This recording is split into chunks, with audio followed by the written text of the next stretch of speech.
Please be seated. Hello, Your Honor. Hello. This is a case of Pringle versus Brown. Thank you, Jerome. Good day, everyone. Good day. Ms. Pringle, you opened this case against Mr. Brown because you say he denies fathering your 18-month-old daughter, Tatiana. You state he has acted like she doesn't exist since the day she was born. You want Mr. Brown to step up after today's results? Prove he is the father. Is that correct? Yes, Your Honor. Mr. Brown, you claim Miss Pringle is a known cheater who fathered the child in question with another man. You insist there is no way you are her daughter's father and have medical evidence to prove your case. Is that correct? Yes, Your Honor. So, Miss Pringle, you say Mr. Brown is denying your baby? Yes, Your Honor. Explain. He says that she's not his because I have cheated before and it was just an accident. But I have sat down and I told him that the mistake was a mistake and I haven't done it since then. And I don't think he should put that against her. And so I can see in your eyes that you feel really badly. Yes. That this mistake is basically costing your daughter the opportunity to have a father in her life. Yes, Your Honor. Can you tell the court what that feels like? I see the tears in your eyes. It hurts really bad because I have to raise her on my own. And no child should go through that. Can you look at Mr. Brown and tell him how much this hurts? It hurts really bad that you're denying my daughter. She looks for you every day, and she says daddy every day, but you're nowhere around to help me raise her. She's probably like, where's my daddy? Nobody cares about me but my mother. The reason why I feel like that because the time she was saying, like the situation she cheated on me, always a cheater will be a cheater. So you feel traumatized yes. by catching her. Yes. How did you find out she was cheating? She always get anonymous phone calls leaving out the room, instead of sitting there talking to me like if she was talking to a family member. Okay, so take me back to how you cheated. I met someone on a dating site. Mm-hmm. We made out, and that's what happened. So it was just something casual? Yes. All right. So take me to the moment you found out you were pregnant or realized you were pregnant. I went to a free clinic and I took the test and they said that it was 4 weeks and 3 days. Pregnant? Yes. And then you called Mr. Brown? Yes, and I told him I was pregnant. He was happy, and we were together for like 2 months and we broke up. And so he was happy, but for 2 months? Yes. Yeah. Mr. Brown, you were only happy for 2 months? We didn't have sex at the time, like the conceiving time that she got pregnant. But we was broken up. At the conception time, you didn't have sex then? No. Okay. I don't know where he got his information from, but there's nobody but him. But after he confirmed you were cheating and you admitted to it, then you start getting phone calls where you got to leave the room. That doesn't feel too good. Do you understand? Yeah. Like that doesn't, look, okay, let me break this down. After you've been cheated on, all your red flags, all your senses are up. Spidey sense is on overdrive. So every time you got a call and then you had to leave the room to talk, look, truth be told, even if it was a family member and you had to leave the room and talk, I'd have been like, oh, you can't talk to your family member in front of me? You hear that, Jerome? You can't unring That's what that I would have bell, said right? to you. Yeah. Okay? Yeah. That is, something isn't computing, especially after infidelity in a relationship. Yes. Let's talk about the type of relationship Mr. Brown has with Tatiana. Were you there when Tatiana was born, Mr. Brown? No. Did you participate at all in any of the doctor's appointments and go? Just one. Just one? Yes. You didn't come to the birth? No. So I guess you didn't sign the birth certificate either. I signed it because I felt like she needed a father because I didn't have a father figure at the time either in my life, so I wanted to give her a feeling like she has a dad to depend on. Did you have doubts when you did that? Yes, but I felt kind of bad because I don't want a child to go through the same thing I went through. All right. There's a lot going on here. Well, this is a first in this courtroom. You say you both have medical evidence that proves your case. Yes, Your Honor. Ms. Pringle, you say you have medical evidence that proves Mr. Brown is Tatiana's biological father. And Mr. Brown, you say you have medical evidence that proves there is no way you can be Tatiana's biological father. I want to start with Ms. Pringle. Okay. Can you tell me about your medical evidence that says that Mr. Brown is, in fact, her biological father? Yes, Your Honor. She's lactose intolerant, so is he, and other family members in his family is lactose intolerant. I'm not. And because she has the same hairline as him, and she also does this squat that he does. A squat? Yeah, she does it all the time. What is the squat? Like when I'm fixing on something. Let me see. I can do that. If you want more episodes of Paternity Court, make sure to subscribe and click on the notification bell. Jerome, now, if you can do that squat. Which one? Let's do, we don't. Can we do it out here? Let me prove this case here. Oh. Now, Jerome, if you can do this squat, Okay. that would then help Mr. Brown's case that it may not be hereditary. Can you squat? Can you do it? Go back there, right? Oh. Go right there. Jerome, now can you squat down there like that? Exactly how. Oh, shoot.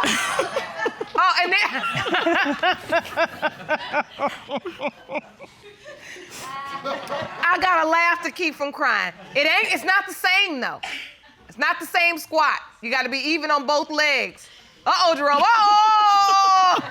Got a heavy gun belt on. Oh, okay, your gun belt is holding you back. Okay. So, thank you, Jerome. You're welcome. For your demonstration. Jerome, I don't even know why we gave the DNA test. We got all the answers. There it is. The baby There it squats, is. Yeah. he squats. Case closed. Case closed. Sometimes you gotta laugh to keep from crying, y'all. Okay. So, Mr. Brown, I wanna hear about your medical evidence. And I want it to be a little bit better than Ms. Pringle's. Okay, my medical evidence, I have asthma, and it runs down in the family. My other significant kid has asthma. Your other kid has asthma? Yes. How many other children you have? I have several. How many? I would have had 8. Wait a minute. What? What do you mean you would have had 8? So Tatiana would be your 8th kid? Yes. And all your kids have asthma, but Tatiana doesn't? Yes. That's a lie. The other 2 kids don't look nothing like him. He only denies mine. I'm sorry, I'm still stuck on, why are you running around here making all these children?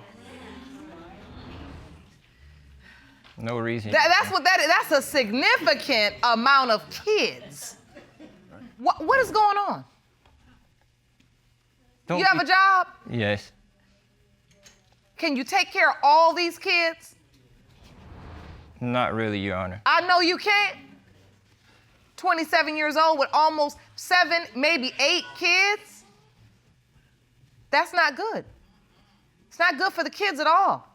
It's not good for them mentally, emotionally, physically, financially. It's just not, it's not smart. I try to tell you men out here, I'm telling you, and the mothers too. You think these kids don't grow up? When they get about 7, 8, 9, 10, you think they don't know their daddy's raggedy? Or their mother? Well, I mean, you don't think they know that? Yes, Your Honor. All right. I've said my piece. I know one thing, people always come in here with medical evidence, and I have to check it with the expert.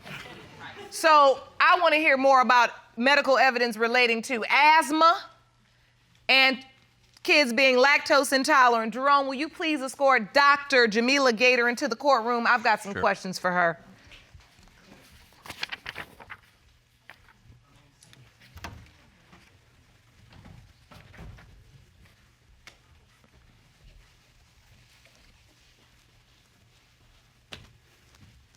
Hello, Dr. Gator. Hello. Thank you so much for being here with us. So, Ms. Pringle has presented in her case that she believes that Mr. Brown is her daughter's biological father because Mr. Brown is lactose intolerant and her daughter is lactose intolerant, and there are people in his family who are also lactose intolerant. Okay. Can you explain to the court whether this is something that is passed down? Is it hereditary? How do you become lactose intolerant? Okay, that's a great question, actually. So when you're lactose intolerant, your body doesn't produce an enzyme called lactase, and lactase is what breaks down the milk. So actually, lactose intolerance in some ethnicities is very common, but it typically develops starting at age 5 through adulthood. Your body stops making the enzyme, you can't digest milk anymore. And in the case where it develops where a child is born lactose intolerant, so from the time they're a baby, they can't digest the formula, they can't digest the milk, that is genetically inherited and requires one gene from each parent for that child to be born lactose intolerant.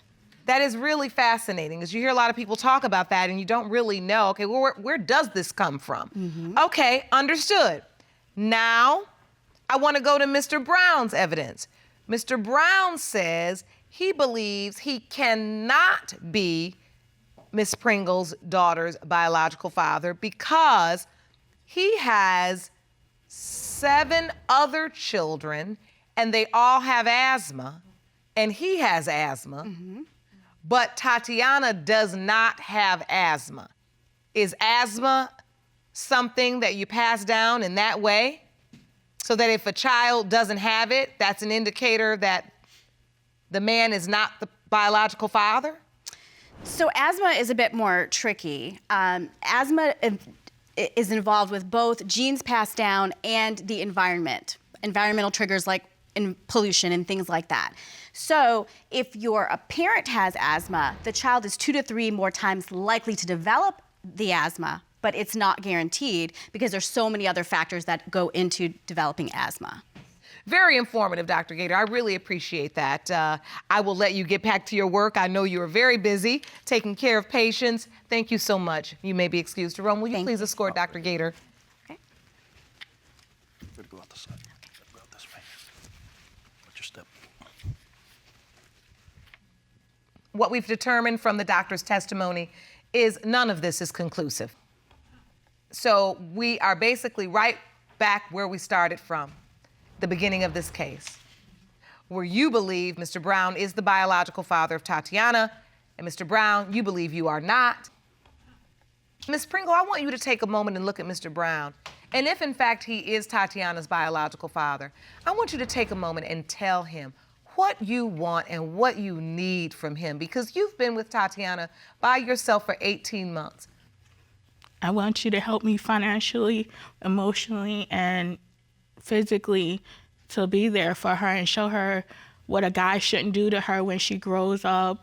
You have to be there and teach her all these things. All right, I think the only thing left to do is get the results.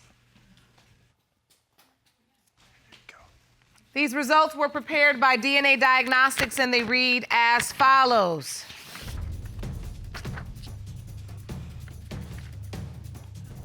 In the case of Pringle versus Brown, when it comes to 18-month-old Tatiana Pringle, it has been determined by this court. Mr. Brown, you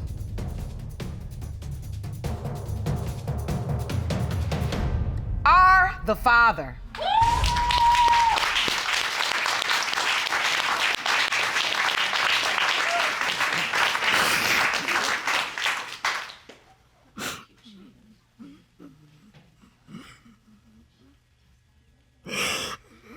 Sorry for not being there for my child.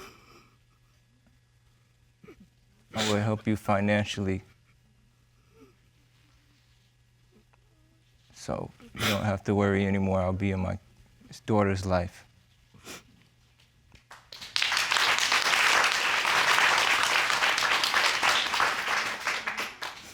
That's your beautiful little girl, Mr. Brown.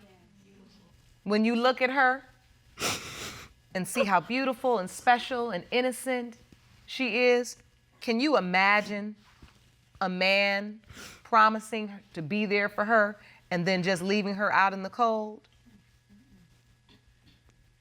Can you imagine that? No. That's who you've been. That's the thing you can't imagine another man doing to her, you've done. And you got to start making up for that right now. It's important. She's right at that age where dad has the first word they say, most babies.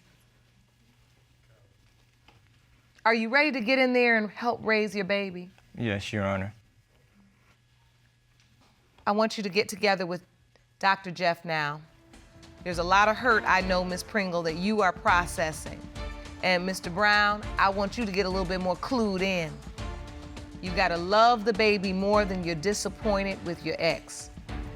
And put them first. I wish you all the very best. Court is adjourned. I'll walk you guys out together. I'm gonna go straight out the back door.